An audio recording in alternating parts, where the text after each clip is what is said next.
Another section of our class um for this course. This is the last module for the course Fine Arts, module 10. And in this module, we'll be looking at course studio area. This is the topic that we'll be looking at. However, I believe in our previous module, that is from module 1 to 9, we have been able to establish and address some important and cogent topics that revolves around fine art, where we actually trace the historical development of fine art, introduce ourselves to what fine art is, we address the basic drawing techniques and advanced drawing techniques and intermediate drawing techniques also. We also looked at contemporary issues in fine art, African art culture. These are the major necessary topics that revolves around fine art, building career as a professional artist. So I believe we have been able to address this course properly and sufficiently to some extent, to some appreciable extent. Sorry. Now in this module 10, we'll be looking at core studio areas, where we'll be looking at introducing ourselves to some studio areas that are very essential and that we can actually find ourselves in. Let's look at the contents of the module. We'll be looking at painting.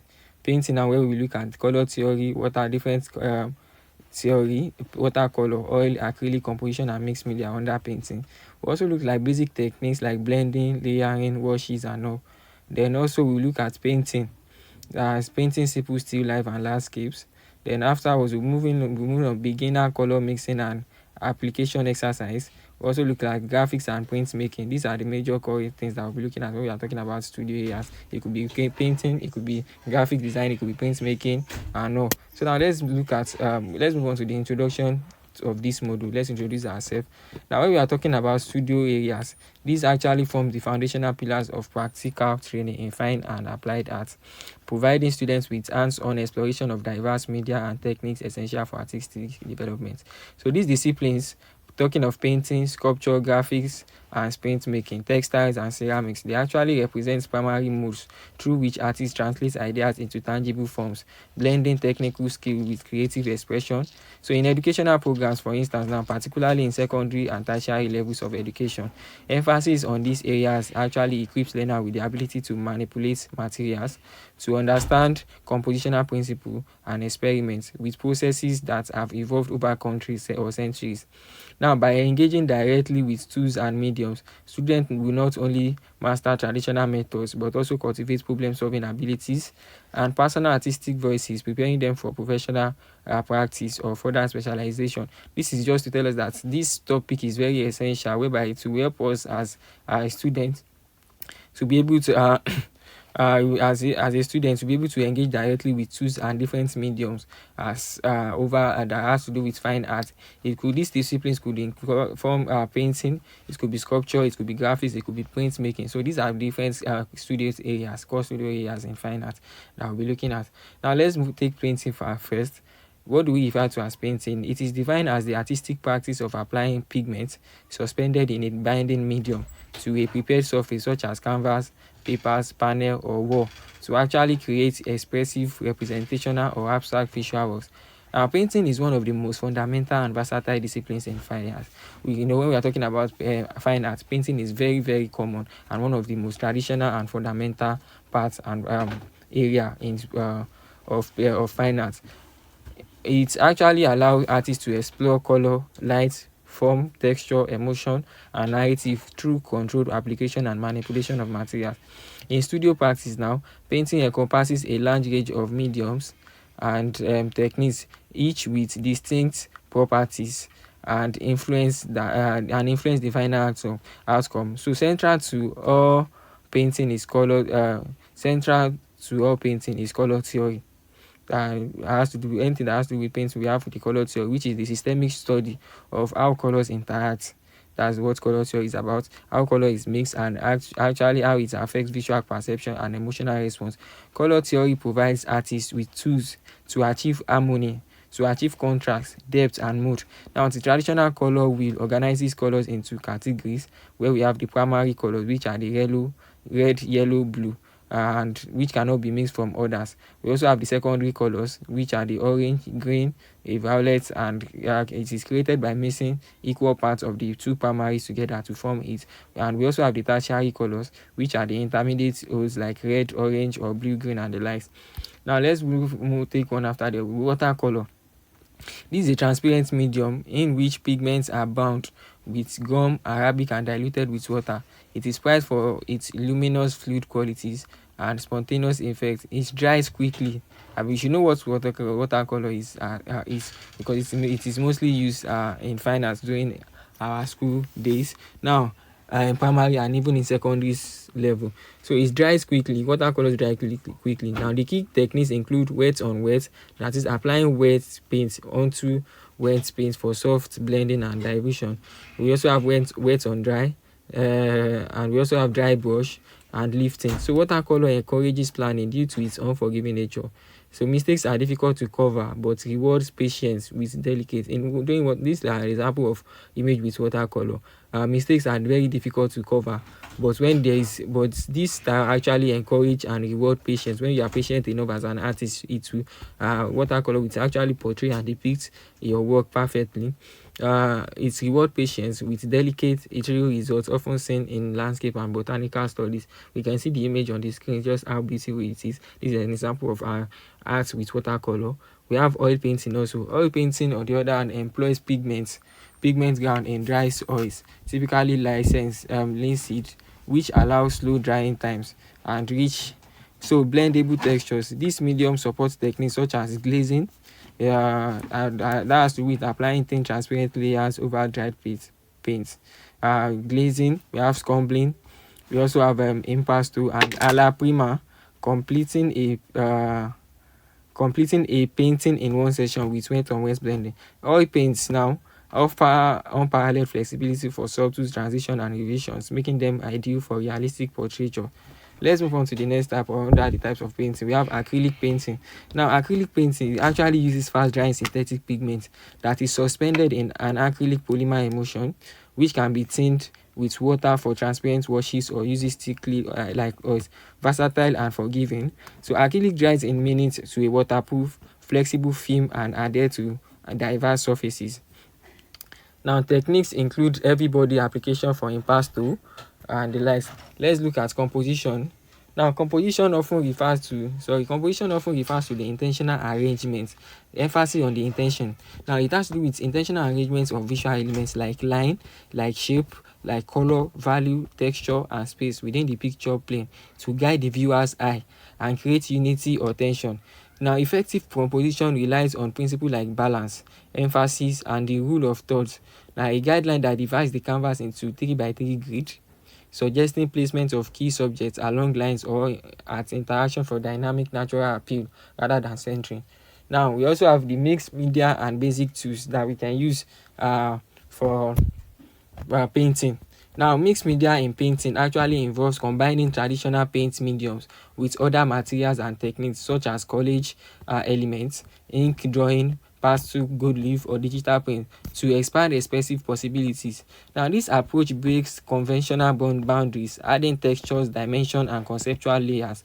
Artists may begin with acrylic underpainting, incorporating watercolors and the likes. Now, the basic tools that we can use for painting, we have brushes.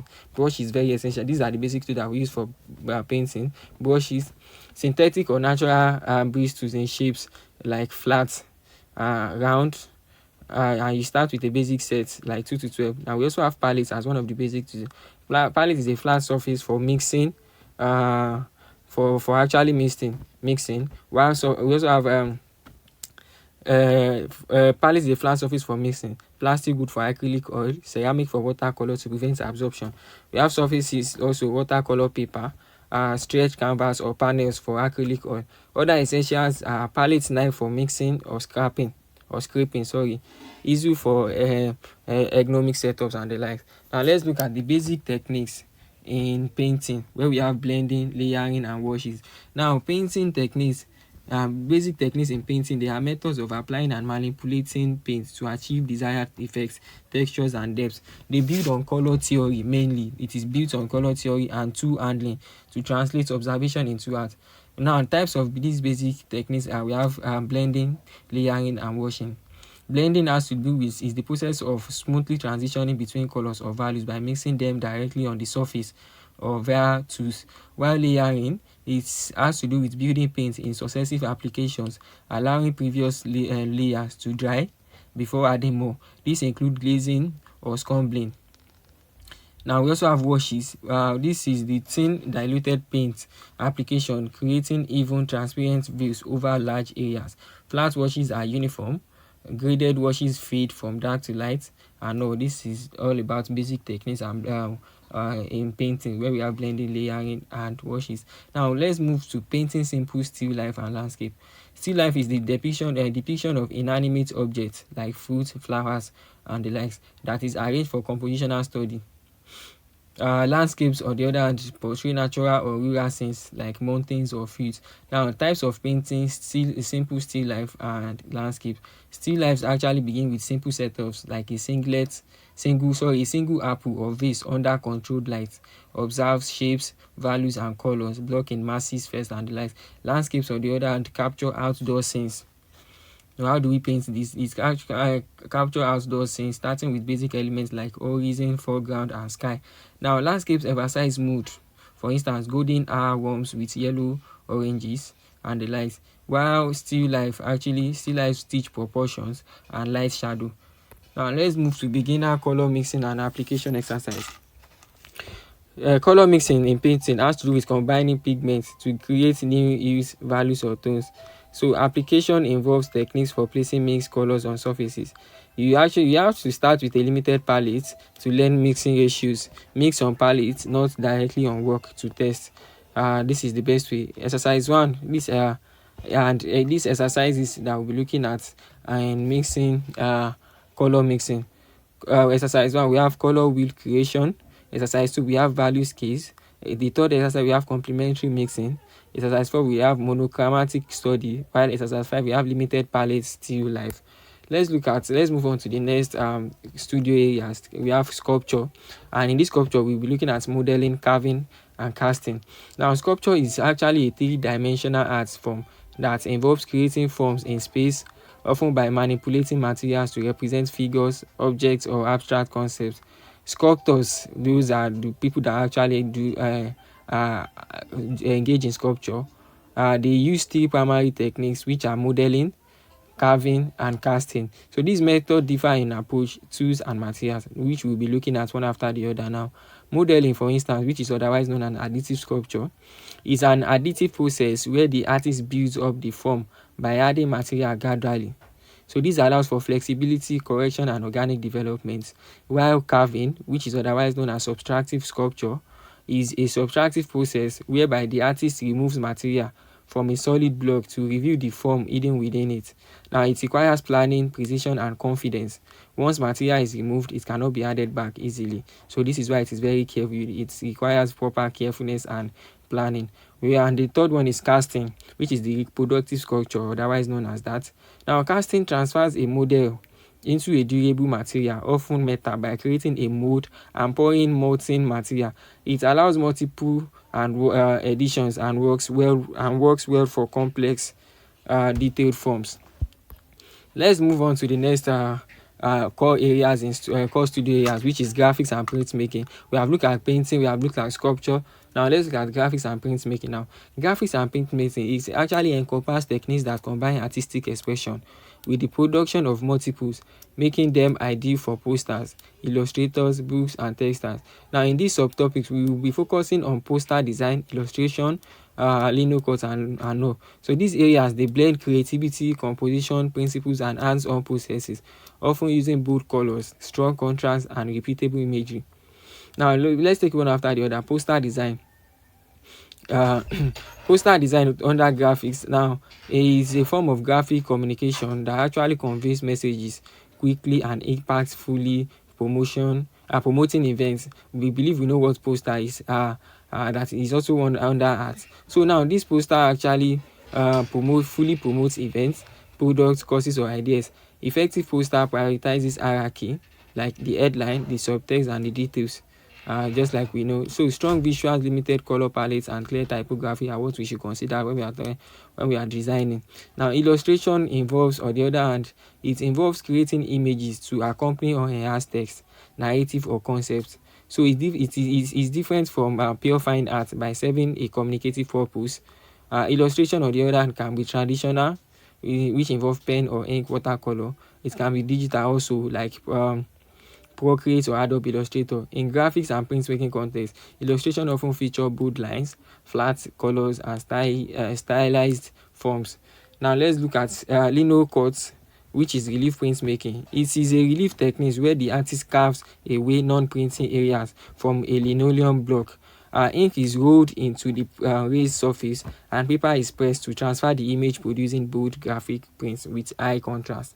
Now let's move on to the next areas, core studio areas, where we have textiles which involve weaving. We'll be looking at weaving.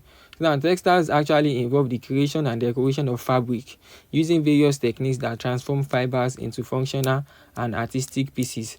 So these subtopics cover 4 key methods. We have weaving, we have tie and dye, we have batik and applique. So weaving is the process of interlacing two sets of yarns or threads at right angle to form, just like we can see on the image below on the screen, to actually form clothes. It is one of the oldest textile techniques, creating durable structured fabrics with inherent patterns. Now, the key elements include warp, wefts, and basic weaves. Warp has to do with vertical threads held under tension on a loom. Wefts is the horizontal threads passed over and under the warp, while the basic weaves is plain, twill, satin. Process include the following: you set up the loom with warp threads. You use a shuttle or stick to pass the weft through the shell, just like we are seeing on the image in the image below. Beat the weft down with a reed or beater. Repeat to build fabrics. And the tools that we actually use for this is loom, which we frame, floor, shuttle, edges, and reed. Materials include cotton, wool, silk, lining, or synthetic yarns. These are the materials that we use for weaving. Now let's look still under textiles. Let's look at tie and dye now. Tie and dye is very common, and it's a resist dyeing technique where fabric is tied, folded, clamped, or stitched to create areas that resist dye, resulting in vibrant organic patterns. Key characteristics include patterns formed from compression, and common methods are spiral, fold, bind with rubber bands, pleating or scorching, and the likes. Process include you pre-soak fabric in soda and soda ash. You tie or fold the fabric tightly, then you apply dye. You let it sit for a particular hours or overnight for color fixation. You rinse it, and you untie, you wash, and you dry. So this is the process. Materials include 100% natural fibers, fiber reactive dyes, rubber bands, and gloves. Just like we can see, this is an example of this that is commonly used in this in Nigeria is adire. Yes, adire. Or yes, adire, which is a good product of tie and dye. Now we also have batik. Batik is a wax resist dyeing technique originating from Indonesia, and it involves hot wax is applied to fabric to block dye, then cracked for veined effects or layered for multi-color designs. The key characteristics for batik, we have crisp lines from wax outlines, characteristics crackle textures. Now the process include the following: you draw design on fabric with pencil. You firstly draw it, then you apply hot wax using spouted tools or brush. You dye the fabric in lightest color first, and then you add more wax to protect dye areas. Then you repeat dyeing by removing. You also remove wax by boiling or ironing, rinse, and finish. Now materials include cotton or silk, paraffin, beeswax mix, dyes, and tijantin too. Now applique, on the other hand, is it actually involves attaching pieces of fabrics or other materials onto a base fabric to create design, often layered by layer for dimension and textures. The key characteristics include the following: it can be decorative, yes, or functional, and it can also be hand or machine stitch. We have different types. We have the raw edge, turned edge, we have the reverse, and the process include the following: one, you design and cut shapes from contrasting fabric, then you position and paint glue shapes onto base. Then after that, you stitch edges, and which could be straight, it could be zigzag, satin, or decorative. Then after that, you move on to add layers, embroidery, or quilting for depth. And the materials include fabric scraps, thread, visible web, sewing machines, or needle. And that's that about applique. Now, in conclusion, the core studio areas of painting, sculpture, graphics, and printmaking, textiles, and ceramics that we have mentioned during the content of this module, they actually serve as the essential pillars of practical training in fine and applied art, offering students a rich, multifaceted foundation for artistic growth and expression. So now, through hands-on mastery, diverse techniques from the luminous fluidity of watercolor and the likes. Now, the reproductive precision of lino cuts and printing in graphics, the structural interlacing of weaving alongside the fiber resist methods of tie-dye, batik, and applique in textile, and the transformative shaping and fairing of clay in ceramics learner actually develop not only technical proficiency but also critical problem-solving skills in intuitive understanding of form, color, texture, and composition. Thank you. This will be the end for this. This will be the end and the last module for this course. And I believe we have been able to just